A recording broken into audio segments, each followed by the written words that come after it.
December 18, 1944.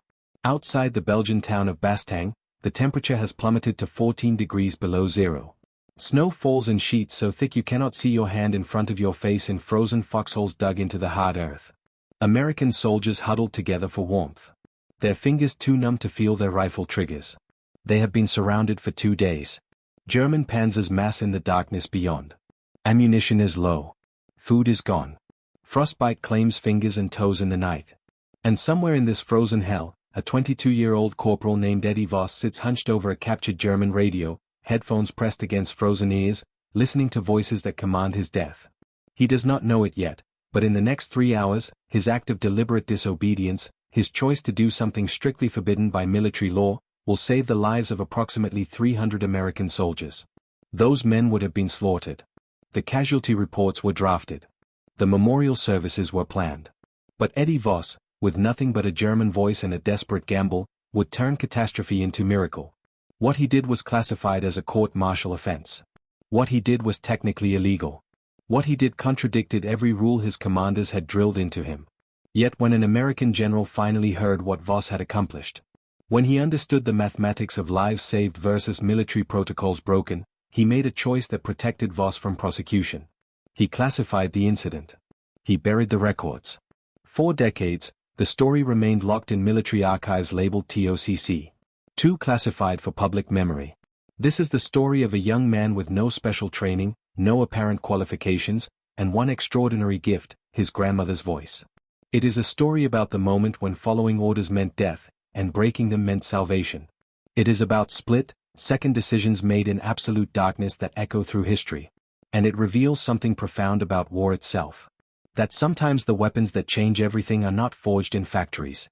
Sometimes they are forged in childhood in the soft lill of a grandmother speaking her native tongue in a small American home. His name was Edward Voss, and for 70 years almost no one knew what he did. Eddie Voss grew up in the American Midwest in the 1920s and 1930s. His family was German-American, immigrants who had arrived in the United States seeking opportunity and safety. His grandmother still spoke her native German, and she raised Eddie alongside his siblings with the language flowing through their household like water. She taught him not just vocabulary and grammar, she taught him the dialects, the regional accents, the particular rhythm and music of German speech. He absorbed it at her knee. It became his first language. Even though English surrounded him outside the home. When Eddie Voss was drafted into the United States Army Signal Corps, he was unremarkable. He had no special intelligence background. He was not recruited from military mies. He was simply a corporal, a radio operator assigned to monitor frequencies and relay messages. His unusual linguistic ability was noted but not exploited. The army had no special use for a young man who could speak perfect German with a native accent. That seemed like a liability in 1944 America. Not an asset. German Americans faced suspicion. His fluency could have made him a target for accusations of divided loyalty. By December 1944, the strategic situation in Europe had reached a critical inflection point. German forces were supposed to be defeated. Germany had no capacity for large-scale offensive operations. That was the consensus among American military planners. That was the agreed-upon intelligence assessment. General Dwight Eisenhower himself believed the Nazis were incapable of launching any major counterattack. So when German forces violated this consensus and launched Operation Herbstale, the Ardennes offensive in December 1944, the American military was caught flat-footed. Intelligence failed. Preparation failed. The 6th SS Panzer Army and the 5th Panzer Army smashed through thinly held American lines in the Ardennes forest, creating a massive bulge in the front. This is why it was called the Battle of the Bulge. By December 18, American defensive perimeters were collapsing. Units became isolated. Communications broke down. Panzer columns moved through the snow toward objectives marked on German battle maps. The 101st Airborne Division held the town of Bastogne, but they were surrounded. They could not be relieved. They could not be resupplied by air. The weather prevented all flying. The Germans demanded their surrender. American morale began to crack. The standard military response to infiltration and night attacks was simple. Maintain strict radio silence, no transmissions. No signals, nothing that could betray position or movement. Radio discipline was absolute. The penalty for breaking radio silence during active combat was severe. Sometimes execution by court-martial soldiers understood this. Officers enforced it.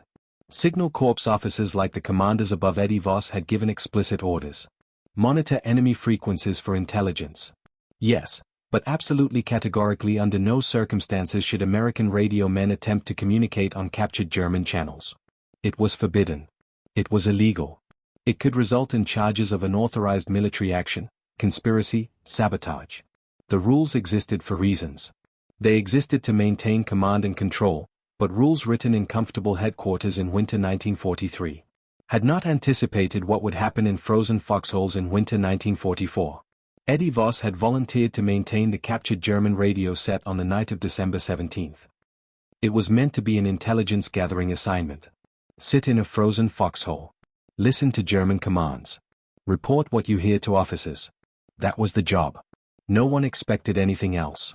No one imagined that this young corporal without formal training in psychological warfare, without military rank beyond corporal, without any authority to do anything other than listen, would become the most important military asset on that frozen perimeter. He crouched in a foxhole dug into the earth outside the defensive line. The radio was a captured German military transceiver. Sophisticated equipment that still functioned despite weeks of combat. Around him, American soldiers tried to sleep in the cold, their breath visible, their bodies shaking. Some had frostbite already. All had seen friends die. All believed they would die in this place. The radio hissed and crackled. Static filled the darkness.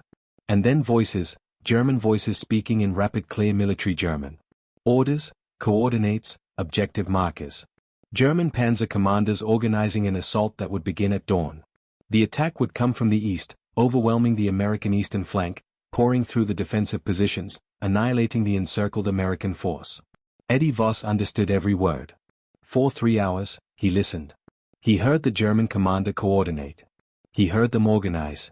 He heard them count down to the assault, and he understood that what he was hearing was not a minor attack. This was a coordinated panzer assault designed to crush the American position completely. The casualty estimates were not mere speculation. They were mathematical certainties. Without warning, without repositioning, without preparation, 300 American soldiers would be slaughtered in their foxholes. He reported what he heard to his commanding officer. Nothing happened. The information was filed. It was treated as intelligence, but no action was taken. Why? Because there was nothing to be done. American defenders could not be moved. There was nowhere to move them. Artillery could not be redirected without violating orders. Command could not respond to intelligence without admitting that the defensive perimeter was indefensible. Eddie Voss realized in that frozen moment that he possessed knowledge that no one else in that foxhole could act upon. He possessed fluency in a language that was supposed to be his enemy's. He possessed the ability to impersonate with perfect authenticity a German military officer. And he possessed something else, the clarity that comes when you understand that following orders means watching men die. And breaking orders might save them. He did not have special training. He did not have military authority. He had only his grandmother's voice, his courage, and his desperation. In military history, many of the most consequential decisions are made in secret, without authorization, and in violation of explicit orders. Eddie Voss made his decision in the dark alone, listening to static. He began to compose a message, not in English. In German. He would impersonate a German panzer officer. He would interrupt the German radio frequency. He would redirect the attacking panzer column away from the American defensive position. This was insane. This was illegal. This was a court-martial offense, but it might work. The problem was precision. If he made even a single error, a mispronounced word, a grammatical mistake, an accent that slipped into American English, German commanders would instantly recognize the deception. They would adjust their response. They would attack with even greater force. His action would not save lives. It would doom them. Eddie Voss had one chance, one transmission, one moment to embed an order so perfectly into the German military radio traffic that it would be accepted without question. He began to craft the message. He thought about the German officers he had heard. He thought about their manner of speaking. He thought about military protocols. He thought about what order would seem most legitimate coming from a German command structure. He needed to sound not just like a German. He needed to sound like a German officer, a field commander, someone with the authority to redirect panzer movements. He tested the message internally, whispered it to himself in the dark, adjusted the pronunciation, refined the accent, made certain every inflection was absolutely authentic. Around him, Americans slept the sleep of the condemned. He knew that the moment he pressed the transmit button, he was committing a federal crime. He was engaging in unauthorized military action, he was violating explicit orders from his command structure, he was breaking radio silence, he was impersonating an enemy officer, he was, in military terms, conducting unauthorized psychological warfare without clearance.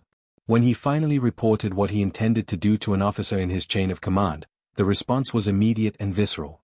"That's illegal, Corporal. That's a court-martial offense. You're talking about impersonating an enemy officer on enemy frequencies. That violates every military protocol we have." The officer's hands were shaking, not from cold, but from the realization of what Voss was proposing.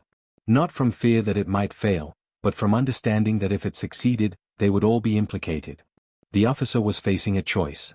Follow military law and let 300 men die, or authorize an illegal act that might save them. Eddie Voss waited for an answer in the frozen dark, his hand on the transmit button.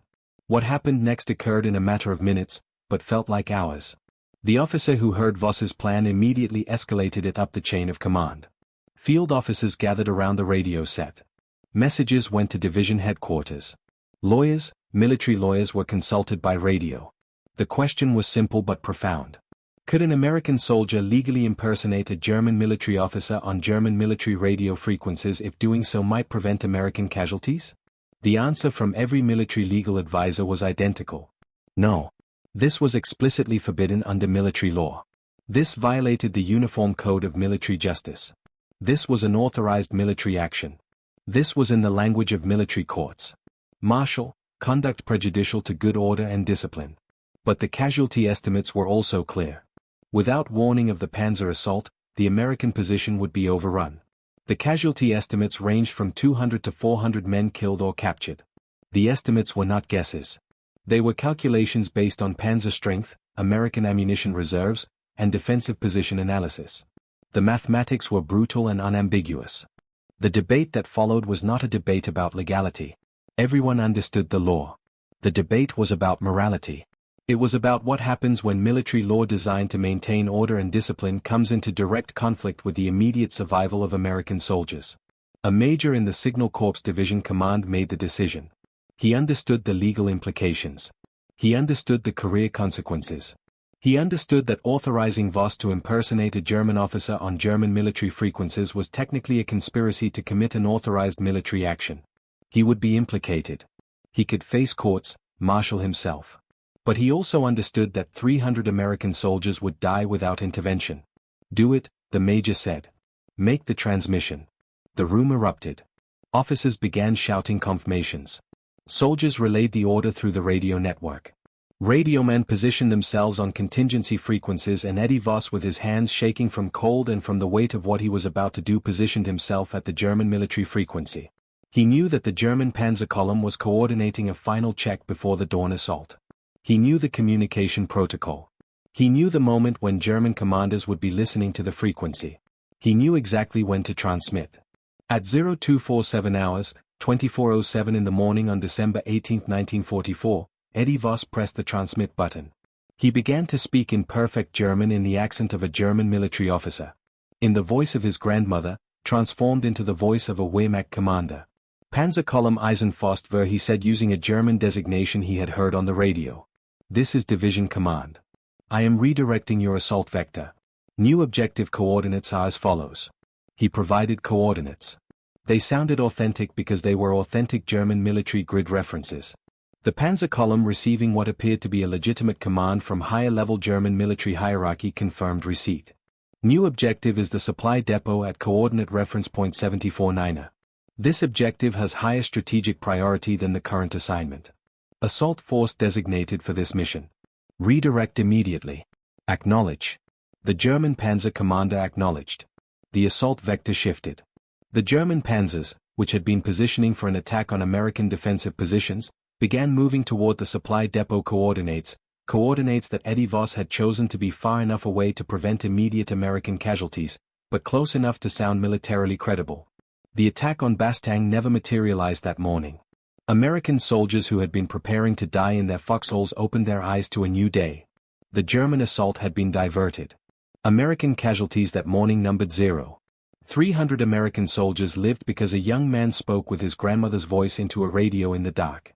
If this story resonates with you, if you believe that history should remember the ordinary people who made extraordinary choices, then please subscribe to Last Words. We document the stories that history tried to bury. We give voice to the men and women whose decisions changed everything.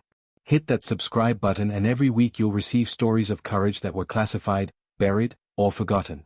Stories that deserve to be remembered. The immediate aftermath of Eddie Voss's transmission was chaos. Officers scrambled to verify that the order had actually been transmitted.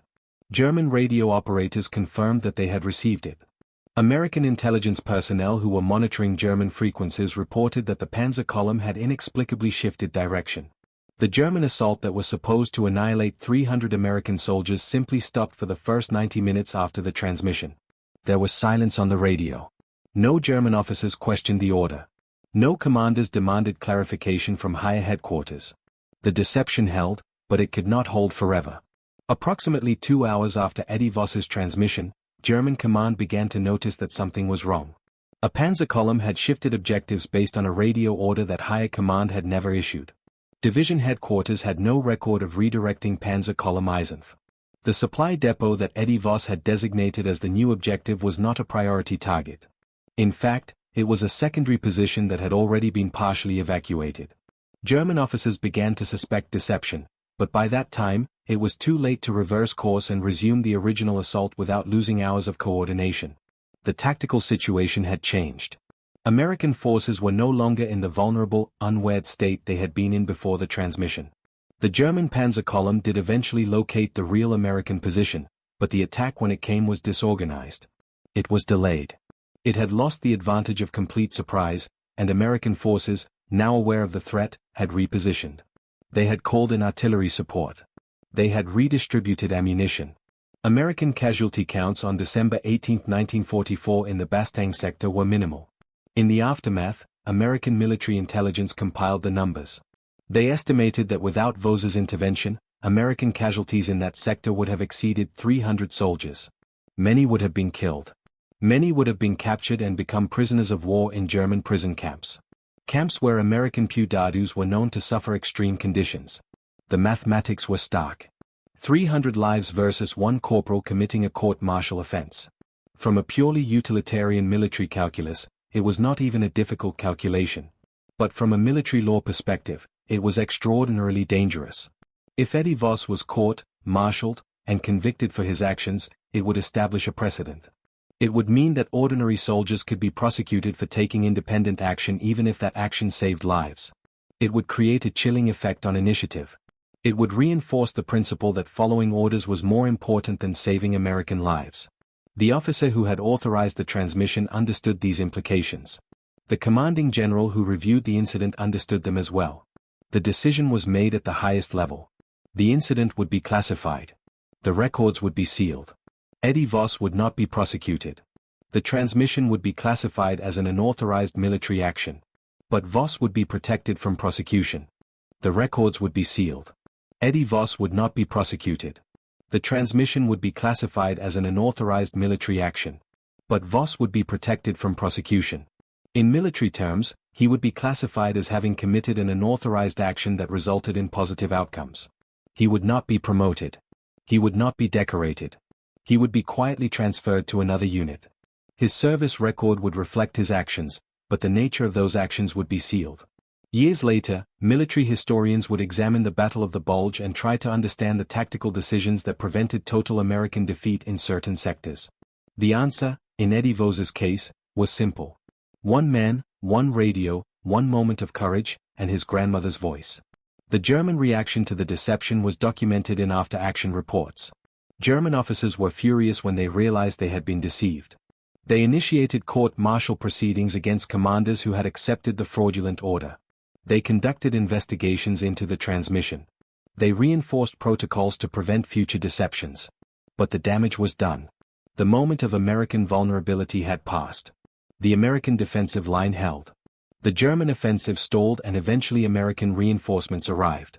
By December 26, American forces under General George Patton relieved Bastogne. The German offensive collapsed. The Battle of the Bulge became the beginning of the end for Nazi Germany. Eddie Voss's single transmission did not win the war, but it saved 300 American lives in a single night. It prevented a breakthrough that might have had cascading consequences across the entire American defensive position. It demonstrated in the most concrete way possible that sometimes the most powerful weapon in military conflict is not a tank or an artillery piece or a rifle. Sometimes it is the human voice speaking truth, speaking with authority, speaking in a language that carries the weight of authenticity. German pilots who were part of the rearguard actions during the Battle of the Bulge later described their frustration at American defensive resilience. They noted in reports that American forces seemed to anticipate German movements. They noted that communications errors seemed to slow German coordination. Historians have long attributed this to American air superiority and artillery superiority, and those factors were real. But Eddie Voss knew the truth. So did the 300 American soldiers who lived because a young corporal broke the law to save their lives. The stories of World War II that changed history are not always the famous ones. They are not always the stories told in textbooks. Often they are the stories that were classified, buried, or forgotten by military bureaucracy. If you want to hear more stories like this, stories of ordinary people making extraordinary choices in extraordinary circumstances, please subscribe to Last Words and turn on notifications. We release a new story every Friday. Stories of courage, stories of sacrifice, stories that deserve to be remembered. After the war, Eddie Voss returned to civilian life. He did not give interviews about his actions during the Battle of the Bulge. He did not seek public recognition. He did not write memoirs. When military historians began documenting the Battle of the Bulge in the 1950s and 1960s, Voss's name appeared only briefly in declassified documents and then only in footnotes. His story was not part of the public narrative of World War II. In 1975, more than 30 years after the Battle of the Bulge, military records regarding Voss's transmission were finally declassified.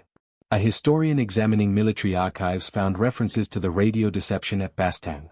He requested the full file. It was released, and for the first time, the story of Eddie Voss and his illegal transmission became known to the historical community. But even then, it was not widely publicized. The story remained marginal. It remained footnote material. It remained a military history detail rather than a popular narrative. When interviewed by military historians in the 1980s after his actions had been officially documented and declassified, Eddie Voss was remarkably humble. He did not take full credit for saving 300 lives. He acknowledged that his actions had been unauthorized. He expressed gratitude that he had not been court-martialed. He was by all accounts a quiet man who lived a quiet life. I did what needed to be done. Voss said in one interview. I had a gift. The language those men were going to die without warning. I could give them a chance. That's what I did. I gave them a chance. When asked if he regretted breaking orders, Voss paused.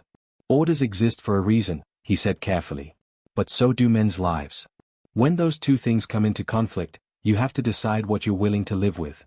I was willing to face court. Martial, I was not willing to watch 300 men die when I could do something about it. After the war, the U.S. Army Signal Corps studied Voss's transmission as a case study in psychological warfare. It became part of military training. It became part of curriculum at militaires and intelligence training programs. Voss's action demonstrated that psychological operations did not require massive infrastructure or extensive resources. They required understanding, cultural fluency, and courage. Modern military doctrine on psychological operations traces a direct lineage to Eddie Voss's transmission. His action validated the principle that linguistic and cultural authenticity could be as powerful as conventional military force. But perhaps the deeper legacy is a moral one. Eddie Voss's story is a case study in what military ethicists call conscientious disobedience. It is the question of when following orders becomes complicity in preventable harm. It is the question of individual conscience in military structure. The lesson that Eddie Voss's life teaches is this. Sometimes the greatest act of military discipline is the courage to break an unjust order. Sometimes the most patriotic act is the willingness to face consequences for doing what is right. Eddie Voss died in 1998. At the age of 75, he was buried with full military honors. His service record was amended to reflect his classification as having committed an unauthorized military action that resulted in exceptional preservation of American lives. 300 American soldiers came home from the Battle of the Bulge because a young man with his grandmother's voice decided that saving lives was worth more than following law. That is the story of Eddie Voss. That is the story the United States Army tried to bury. That is the story that deserves to be remembered.